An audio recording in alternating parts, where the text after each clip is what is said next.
5G बहू। सुमित्रा जी का बेटा था अमित और बहू का नाम था अमृता। सुमित्रा जी की बहू की बातें सुनकर ऐसा लगता था कि जैसे वो बहुत इंटेलिजेंट है, क्योंकि उससे कभी भी कोई भी सवाल पूछो फट से जवाब दे देती थी। अरे भाई, उसके जवाब से तो गूगल भी पीछे रह जाता था। और इसलिए कम से कम सुमित्रा जी के घर में तो किसी को भी गूगल की जरूरत ही नहीं पड़ती थी।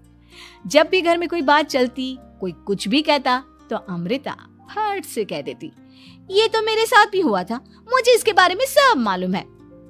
एक दिन सुमित्रा जी अमित और अपनी बहू अमृता के साथ अमित के बुआ जी, फूफा जी यानी कि मुकेश और उर्मिला जी के यहाँ पर मिलने के लिए गए। अरे बहुत अच्छा किया अमित बेटा, इतने दिनों के बाद आए हो तुम। हाँ सुमित्रा भाभी, कभी तो आ जाया करिए अपने बच्चों को लेकर। आपकी बहू के आने से तो हमारे घर में भी रौनक आ गई है। वो क्या है ना, अमित ऑफिस के काम में बहुत बिजी रहता है, इसलिए उसे तो वक्त ही नहीं मिल पाता। अच्छा, लगता है नौकरी काफी मुश्किल है अमित की। अरे नहीं फूफा जी, ऐसी कोई बात नहीं है। आप तो जानते हैं ना प्राइवेट जॉब में कितना काम होता है। अरे कोई समझे ना समझे, मुझे तो पता है प्राइवेट नौकरी में इतना काम करना पड़ता है कि इंसान की आफत आ जाती है। लेकिन बेटा, तुमने तो कभी जॉब की ही नहीं, तुम्हें कैसे पता? अरे जॉब नहीं की तो क्या हुआ मम्मी जी, सब जानती हूँ मैं। सबसे पहले ऑफिस में जाओ, वहां पर अपनी एंट्री डालो, उसके बाद दिन भर सिस्टम पर बैठकर काम करो। चारों तरफ कैमरे लगे होते हैं, आप अपनी नजर इधर की उधर नहीं कर सकते। उसके बाद दिन भर बॉस की चिक चिक सुनो, वो अलग से। यही सब होता है, मुझे ना सब पता है। अरे बहू रानी तो काफी इंटेलिजेंट है, हर बात की खबर है इसको। थोड़ी देर बाद, अब देखिए सुमित्रा भाभी, इतने दिनों के बाद आई हैं आप, खाना खाकर ही जाना, ऐसे तो मैं आपको जाने नहीं दूंगी। वैसे बुआ जी, खाने में क्या बनाया है? वो क्या है ना बेटा, आज तुम्हारी बुआ जी की तबीयत थोड़ी ठीक नहीं थी, इसलिए हमने सोचा कि जब तुम लोग यहाँ आ जाओगे तो बाहर से खाना मंगवा लेंगे और साथ में बैठकर खाएंगे। लेकिन बस प्रॉब्लम इतनी सी है कि मुझे बाहर से खाना ऑर्डर करना नहीं आता। सोचा जब अमित आएगा तो उसी को बोल दूंगी। अरे मुझे आता है ना, मैं कर देती हूँ ऑर्डर। बताइए क्या क्या मंगाना है आपको? इटालियन, कॉन्टिनेंटल, इंडियन, पंजाबी, सब पता है मुझे। क्या बात है बहू, क्या घर में भी खाना रोज बाहर से ऑर्डर करती हो? अरे नहीं बुआ जी, ऐसी कोई बात नहीं है, बस मुझे ना सब पता है। कोई बात नहीं अमृता, मैं अपने फोन से ऑर्डर कर देता हूँ। अरे क्या बात है, आजकल ऑनलाइन डिलीवरी पर कोई ऑफर नहीं चल रहा है, वरना काफी पैसे बच जाते हैं। कैसी बात करते हैं अमित, मैं कह रही हूँ ना मुझे सब पता है। मुझे एक बहुत अच्छा ऑनलाइन डिलीवरी वाला मालूम है, जहाँ पर 50% ऑफ मिल जाएगा। और आज तो वैसे भी फ्राइडे है ना, फ्राइडे को तो उस पर 50-70% ऑफर मिलता ही मिलता है। अरे क्या बात है, इसके बारे में तो मुझे पता ही नहीं था। अरे बेटा, जिस चीज के बारे में किसी को पता नहीं होता, हमारी बहू को पता होता है। एक काम कर, तू उसी को ऑर्डर करने दे। क्या बात है अमृता बेटा, तुम तो बहुत इंटेलिजेंट हो, सब कुछ जानती हो।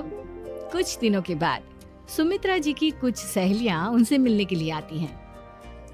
अरे सुमित्रा बहन कैसी हो, बहू कैसी है तुम्हारी? अरे पूछिए मत, बहुत इंटेलिजेंट है मेरी बहू, सब कुछ जानती है। क्या बात है, बहू के आने के बाद तो औरतें दुखी हो जाती है, लेकिन तुम तो बहुत खुश लग रही हो। वो क्या है ना, मेरी बहू है ही इतनी अच्छी। अरे तो बुलाओ ना, हमारे साथ बैठेगी, बातें करेंगी तो हमें भी अच्छा लगेगा। सुमित्रा जी अमृता को बाहर बुलाती हैं और उसके बाद सब लोग बातें करने लगते हैं। क्या बताऊं, कुछ दिनों से घुटनों में इतना दर्द हो रहा है कि चला भी नहीं जाता। अब बुढ़ापे में तो ये सब चलता ही रहता है, क्या कर सकते हैं। आंटी जी, आप योगा करिए, योगा और साथ में ना काले तिल खाया करिए, आपके घुटनों का दर्द भाग जाएगा। लेकिन तुमको ये सब कैसे पता बेटा? अरे मेरे भी घुटनों में दर्द होने लगा था, मैंने योगा किया और काले तिल के साथ गुड़ मिलाकर उनके लड्डू बनाकर खाए, एकदम ठीक हो गए हैं मेरे पैर। अमृता, ये तुम क्या कह रही हो? इतनी कम उम्र में तुम्हारे पैरों में दर्द कैसे हो सकता है? अरे मम्मी जी सच कह रही हूँ, एक बार अगर कोई ये नुस्खा अपना लेना बस मजा आ जाए।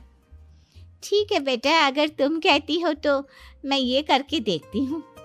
मुझे सब पता है आंटी जी, ये मेरे साथ हो चुका है, इसीलिए तो बता रही हूँ मैं आपको, ऐसे नहीं बताती किसी को। कुछ दिनों के बाद अमित अमृता को अपने दोस्तों के साथ घूमने के लिए ले जाता है। क्या यार, क्या जिंदगी हो गई है। सारा दिन ऑफिस का काम करते रहो, अपनी हेल्थ पर तो ध्यान ही नहीं दे सकते। अरे क्यों नहीं दे सकते अपनी हेल्थ पर ध्यान, सब दे सकते हैं। इंसान चाहे तो कुछ भी कर सकता है। क्या बात है भाभी, आप इतनी श्योरिटी के साथ कैसे कह सकती हैं? अरे आजकल ना एक से एक एप्लीकेशन है मार्केट में, और जानते उसमें कुछ एक्सरसाइज तो ऐसी बताते हैं जिन्हें आप अपने ऑफिस में बैठे बैठे, मेरा मतलब लैपटॉप पर काम करते करते भी कर सकते हैं। अमृता, ऐसी एक्सरसाइज के बारे में तो मुझे भी नहीं पता था, तुम्हें कैसे मालूम? अरे मुझे सब पता है, हर चीज की खबर रखती हूँ मैं, जानते हैं ना आप। लेकिन ऐसी कौन सी एप्लीकेशन है और ऐसी कौन सी एक्सरसाइज है भाभी? एक मिनट, मैं आपको अपने मोबाइल में दिखाती हूँ। अरे वाकई में भाभी तो सही कह रही हैं। देखो यार, इसमें कितनी अच्छी एक्सरसाइज दिखाई गई है। अपनी चेयर पर बैठे बैठे एक्सरसाइज भी कर लो, काम भी और हेल्थ भी। वाह भाभी वाह, मजा आ गया। लेकिन अमृता, तुम्हें इस बारे में कैसे पता? अब मेरे साथ जो चीज हो चुकी है उसके बारे में तो मुझे पता होगा ही ना अमित। मतलब तुम कब ऑफिस में काम करने गई जो तुमने ऑफिस करते करते एक्सरसाइज की? मैं जो किचन में काम करती हूँ अमित, घर के काम, वो किसी ऑफिस के काम से काम है क्या? बस मैं भी वो सब करते करते इनमें से कुछ एक्सरसाइज ट्राई कर लेती हूँ, इसीलिए मुझे सब पता है। सही है यार, तुम तो बहुत इंटेलिजेंट हो। कुछ दिनों के बाद ये क्या है, एक दोस्त ने मेरे साथ एक मजाक किया है लेकिन समझ में ही नहीं आ रहा। अरे बेटा, तो अमृता से पूछ लेना, उसके पास कोई ना कोई जवाब जरूर होगा। ठीक कहती है मम्मी जी, मैं सब जानती हूँ। लेकिन अमृता, ये थोड़ा मुश्किल है, सोच लो। मेरे लिए कुछ भी मुश्किल नहीं, दुनिया की कोई भी पहेली हो मैं चुटकी में सॉल्व कर लेती हूँ। अच्छा ठीक है, देखो मेरे दोस्त ने मुझे एक खाली पेपर दिया है और कहा है कि इस पर उसने मेरे लिए कुछ मैसेज लिखा है। अब एक बात बताओ यार, खाली पेपर पर, I mean, जिस पर कुछ भी नहीं लिखा हुआ, उसे मैं कैसे पढ़कर बताऊं? अरे बस इतनी सी बात, इसे तो मैं चुटकियों में सॉल्व कर दूंगी अमित। लेकिन कैसे बहू, इस पेपर पर तो वाकई में कुछ नहीं लिखा हुआ, एकदम खाली पेपर है, कैसे, क्या पढ़ोगी तुम? अमित, एक छोटा सा काम करो, जल्दी से एक मोमबत्ती लेकर आओ। अरे बहू, पेपर में आग लगाने का इरादा है क्या? नहीं मम्मी जी, इस पेपर पर अमित के दोस्त का लिखा हुआ मैसेज पढ़ने का इरादा है। अमित कैंडल लेकर आता है। अब ना बस इस पेपर को धीरे धीरे कैंडल के ऊपर घुमाते रहो, देखना 2 ही मिनट में मैसेज आपकी आंखों के सामने होगा। अच्छा ठीक है, मैं ऐसा करके देखता हूँ। 2 मिनट के बाद, अरे वाकई में इस पर तो अक्षर बनने लगे, लेकिन ये हुआ कैसे? और अमृता, तुम्हें कैसे पता? बहुत सिंपल है मम्मी जी, अमित के दोस्त ने नींबू के रस से मैसेज लिखकर उसे सुखा दिया। अब अगर मैसेज पढ़ना हो ना तो पेपर को आग के सामने ले जाओ और लेटर्स अपने आप उभर कर आ जाते हैं। वाह बहू, लेकिन तुम ये सब कैसे जानती हो? अरे मम्मी जी, जब मैं छोटी थी ना तो अपनी सहेलियों के साथ ऐसे ही गेम खेला करती थी। ये तो मेरे साथ कितनी बार हो चुका है, मुझे सब पता है। थैंक यू यार अमृता, तुम्हारी वजह से हमें कुछ भी सोचने की जरूरत ही नहीं पड़ती, तुम सब कुछ बता देती हो। कुछ दिनों के बाद सुमित्रा जी को अमृता के प्रेग्नेंट होने की खुशखबरी मिलती है और सुमित्रा जी अमृता को डॉक्टर के यहाँ लेकर जाती है। देखिए सुमित्रा जी, आपकी बहू की तबीयत बिल्कुल ठीक है, किसी भी तरह की चिंता करने की कोई जरूरत नहीं है, लेकिन हाँ, उनको आयरन वाली डाइट खाने की बहुत जरूरत है। ठीक है डॉक्टर साहब, आप बता दीजिए मैं अपनी बहू को क्या क्या खिलाऊं ताकि उसकी तबीयत ठीक रहे और आने वाले बच्चे की भी। अरे मम्मी जी, इसमें डॉक्टर से पूछने की क्या जरूरत है, किशमिश है, अनार है, पालक है, ये सब खाना चाहिए, आयरन का लेवल बिल्कुल बराबर रहता है। अरे वाह, आपकी बहू तो सब कुछ पहले से ही जानती है। ये तो बहुत अच्छी बात है। देखो, आयरन के साथ तुम्हें कैल्शियम भी खाना होगा। जानती हूँ मैं, अगर आयरन की खाली सप्लीमेंट लेते हैं और कैल्शियम नहीं लेते तो बॉडी उसे अच्छे से एब्जॉर्ब नहीं कर पाती। सब पता है मुझे। बहू ये भी मालूम है? हाँ मम्मी जी, आप तो जानती है ना, मुझे सब पता है। आपकी बहू की बातें सुनकर अच्छा लग रहा है। मुझे ऐसी बहुत कम लड़कियां मिलती हैं जिन्हें इतनी नॉलेज होती है, सारे सवालों के जवाब देती है। और हमारे इंडिया में तो वैसे भी हालात बहुत खराब है। बिल्कुल ठीक कह रहे हैं आप डॉक्टर साहब, लेकिन मैं उन लड़कियों की तरह नहीं हूँ। बहुत ख्याल रखती हूँ मैं हर चीज का। और जानती हैं आप, हमारे घर में तो किसी को किसी चीज के बारे में गूगल करने की जरूरत ही नहीं पड़ती। बिल्कुल ठीक कह रही है अमृता। अरे कुछ भी पूछ लो, इसे सब पता होता है। अरे वाह, तुम तो बड़ी कमाल की लड़की हो।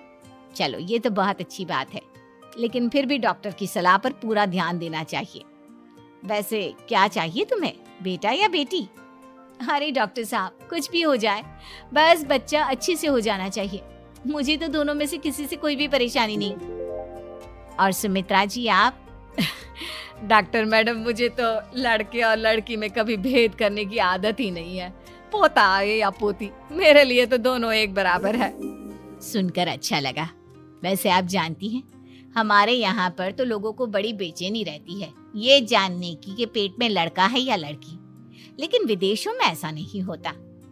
हाँ, वहाँ पर तो सब कुछ पहले से ही बता देते हैं ना। ये भी कोई बात हुई भला? लेकिन तुम्हें कैसे पता कि वहां पर सब कुछ पहले ही बता देते हैं? अच्छा हाँ, तुम तो सब कुछ पहले से ही जानती हो ना। तुम्हारे साथ तो सब कुछ पहले से ही हो चुका होता है।